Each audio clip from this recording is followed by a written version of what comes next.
Hey everyone, welcome to another video made by Traxxas Nitro Racer. Today I got this plane from my friend and he got it from Hobbyzone. And this is the Supercub S RTF and I'm doing a review video of it and what basically came in the box. This plane was given to me because it was kind of messed up, so my friend wanted me to fix it and I did, and it works really good. So basically what the problem was is that the battery was dead and it wasn't binded, so I took it up to Hobbyzone, bought a new battery, and it's 11.1 volt 3S 1300 mAh. It's a good battery. It's like $30 at Hobbyzone. So I took it up there, my friend got it binded, and so the plane works like it's brand new.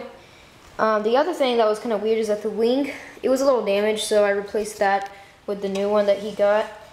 So I'm going to show you kind of how to turn it on. Before I show that, I want to show you the transmitter. This is the DX4E Spectrum.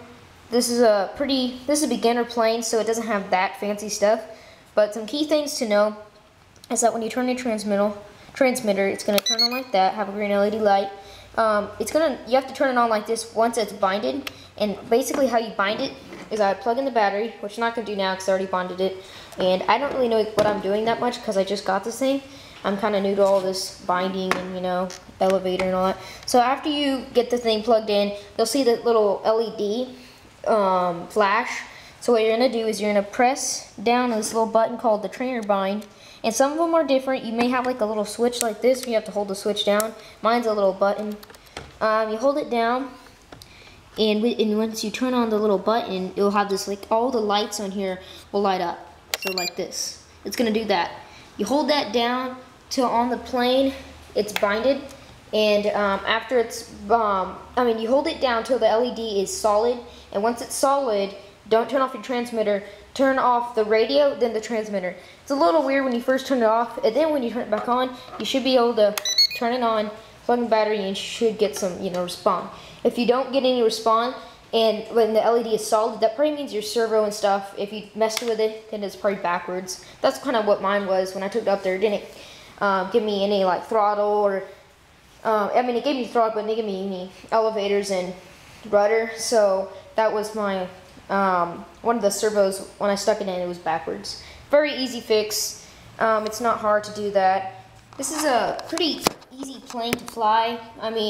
Once you give it some gas, this is my tip. So once you're kind of in the air, then what you're going to want to do is raise the elevator, and what that does is that raises it to go up, which makes wind push it up, and then you start getting some height. And a tip on a plane is you don't want to keep it on the ground. Everybody kind of knows that. But some other things that will happen is once you get it, it'll kind of act weird. But I'm going to show you what these knobs mean.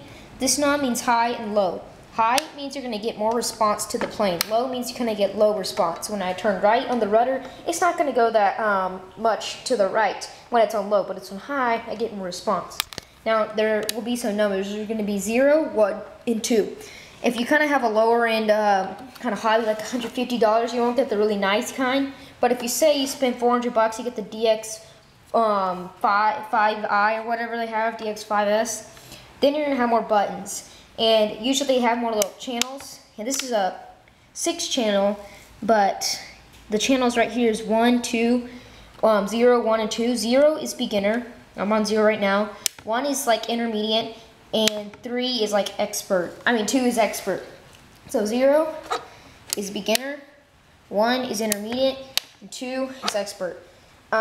Basically what that means is you're going to get way more response, so you can do more things, and you have more control. So normally, say I'm flying in the air, the plane is up. When I'm at 0, I can kind of turn like this with the rudder, but when I have it like at 2 or 3, I can start doing this and dipping and all that kind of cool stuff.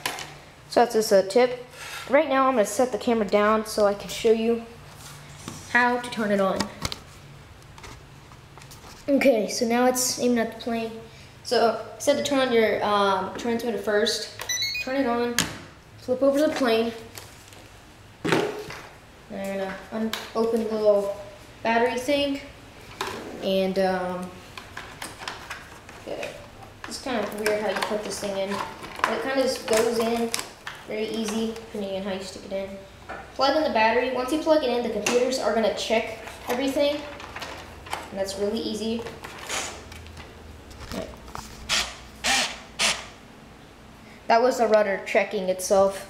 I was kind of a little slow, so you didn't get to see all of it. But basically, the elevator checks to make sure it works.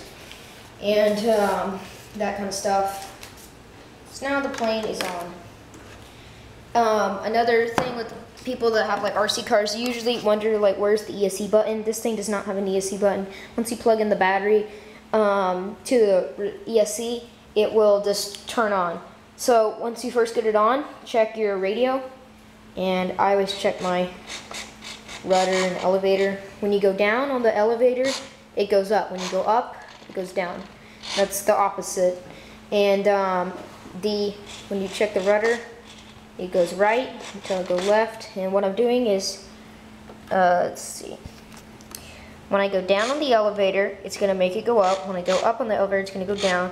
When I go right on the rudder, it's going to go right. When I go left, it's going to go left. Now, it's on low, so I want to make it go high. Get more response now. I don't know if you can kind of tell, but I can tell that I get more response. I haven't 0. It gives you more response. You can't really tell that. I have never pressed this button. They say this is the panic button when you're flying. You press this, hold it down, it will like level the plane. I don't want to test it right now because I'm very new to this stuff and I don't want to screw something out when I just got this thing fixing. So I'm going to give it some gas. Ooh, that's a little too up. Alright, so just lightly. The plane is on. I'm not going to give it too much. I'll just give it a little gas. It almost sounds like a real car engine.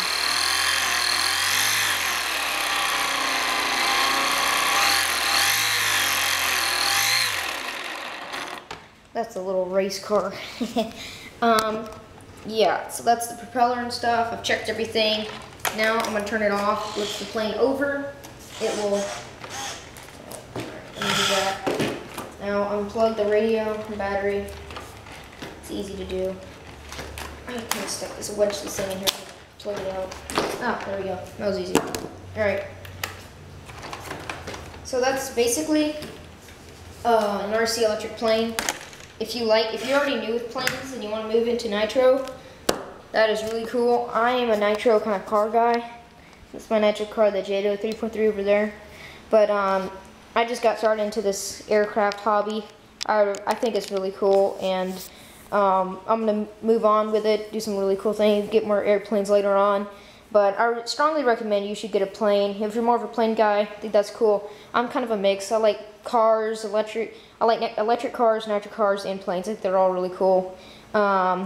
If you have any tips on the plane and what you should do, please leave that as a comment, because I am new to this and I need all the knowledge I can get for planes. So if you like this video, please leave a comment and definitely subscribe to my channel. Thanks for watching.